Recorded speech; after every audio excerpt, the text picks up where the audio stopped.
प्रणाम दोस्तों। आज सुनते हैं प्रथम ज्योतिर्लिंग सोमनाथ के प्रादुर्भाव की कथा और उसकी महिमा, जिसको सुनने मात्र से जीवन में सब विपत्तियों का नाश हो जाता है।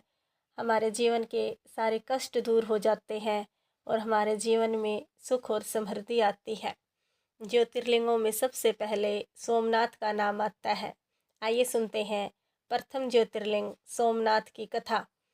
महामना प्रजापति दक्ष ने अपनी अश्विनी आदि 27 कन्याओं का विवाह चंद्रमा के साथ किया था। चंद्रमा को स्वामी के रूप में पाकर वे दक्ष कन्याएं विशेष शोभा पाने लगी तथा चंद्रमा भी उन्हें पत्नी के रूप में पाकर निरंतर सुशोभित होने लगे। उन सब पत्नियों में भी जो रोहिणी नाम की पत्नी थी, एकमात्र वही चंद्रमा को जितनी प्रिय थी उतनी दूसरी कोई पत्नी कदापि प्रिय नहीं हुई। इससे दूसरी स्त्रियों को बड़ा दुख हुआ। वे सब अपने पिता की शरण में गई। वहां जाकर उन्होंने जो भी दुख था उसे पिता को निवेदन किया। दिविजों, वह सब सुनकर दक्ष भी दुखी हो गए और चंद्रमा के पास आकर शांतिपूर्वक बोले। दक्ष ने कहा, कलानिधे, तुम निर्मल कुल में उत्पन्न हुए हो। तुम्हारे आश्रय में रहने वाली जितनी स्त्रियां हैं उन सब के प्रति तुम्हारे मन में न्यूनाधिक भाव क्यों है? तुम किसी को अधिक और किसी को कम प्यार क्यों करते हो? अब तक जो किया सो किया, अब आगे फिर कभी ऐसा विषमतापूर्ण बर्ताव तुम्हें नहीं करना चाहिए, क्योंकि उसे नरक देने वाला बताया गया है। महर्षियों अपने दामाद चंद्रमा से स्वयं ऐसी प्रार्थना करके प्रजापति दक्ष घर को चले गए। उन्हें पूर्ण निश्चय हो गया था कि अब फिर आगे ऐसा नहीं होगा, पर चंद्रमा ने प्रबल भावी से विवश होकर उनकी बात नहीं मानी। वे रोहिणी में इतने आसक्त हो गए थे कि दूसरी किसी पत्नी का कभी आदर नहीं करते थे। इस बात को सुनकर दक्ष दुखी हो फिर स्वयं आकर चंद्रमा को उत्तम नीति से समझाने तथा न्यायोचित वर्ताव के लिए प्रार्थना करने लगे। दक्ष बोले, चंद्रमा सुनो, मैं पहले अनेक बार तुमसे प्रार्थना कर चुका हूँ, फिर भी तुमने मेरी बात नहीं मानी। इसलिए आज श्राप देता हूँ, तुम्हें अक्षय का रोग हो जाए। दक्ष के इतना कहते ही क्षण भर में चंद्रमा अक्षय रोग से ग्रस्त हो गए। उनके क्षीण होते ही उस समय सब और महान हाहाकार मच गया।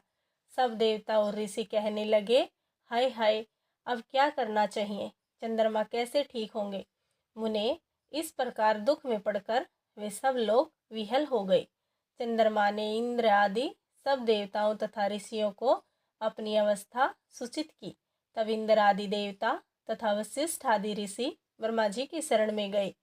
उनकी बात सुनकर ब्रह्मा जी ने कहा, देवताओं, जो हुआ सो हुआ, अब वह निश्चय ही पलट नहीं सकता। अतः उसके निवारण के लिए मैं तुम्हें एक उत्तम उपाय बताता हूँ। आदरपूर्वक सुनो। चंद्रमा देवताओं के साथ प्रभास नामक शुभ क्षेत्र में जाएं और वहाँ मृत्युंजय मंत्र का विधि पूर्वक अनुष्ठान करते हुए भगवान शिव की आराधना करें। अपने सामने शिवलिंग की स्थापना करके वह चंद्रदेव नित्य तपस्या करें। इसे प्रसन्न होकर शिव उन्हें अक्षय रहित कर देंगे। तब देवताओं तथा ऋषियों के कहने से ब्रह्मा जी की आज्ञा के अनुसार चंद्रमा ने वहाँ 6 महीने तक निरंतर तपस्या की। मृत्युंजय मंत्र से भगवान वृषध्वज का पूजन किया। 10 करोड़ मंत्र का जप और मृत्युंजय का ध्यान करते हुए चंद्रमा वहाँ स्थिर चित होकर लगातार खड़े रहे।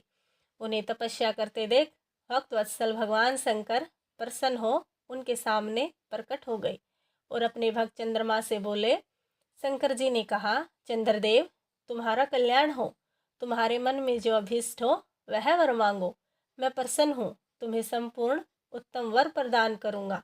चंद्रमा बोले, देवेश्वर, यदि आप प्रसन्न हैं तो मेरे लिए क्या असाध्य हो सकता है?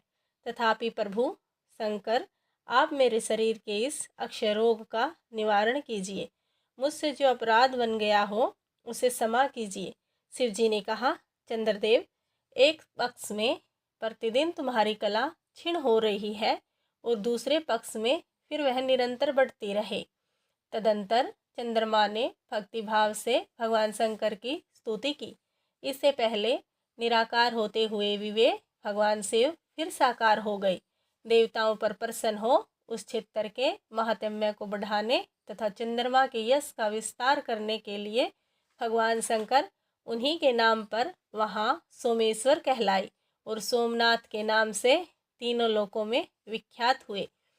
सोमनाथ का पूजन करने से वे उपासक के अक्षय तथा कोढ़ आदि रोगों का नाश कर देते हैं। ये चंद्रमा धन्य है, करते हैं जिनके नाम से तीनों लोकों के स्वामी साक्षात भगवान शंकर भूतल को पवित्र करते हुए प्रभास क्षेत्र में विद्वान है।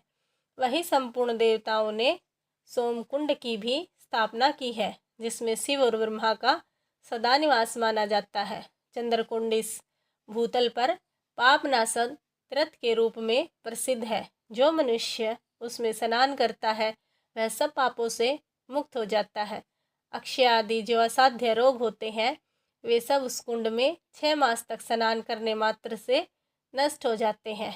मनुष्य जिस फल के उद्देश्य से इस उत्तम तीर्थ का सेवन करता है उस फल को सर्वदा प्राप्त कर लेता है, इसमें संशय नहीं है।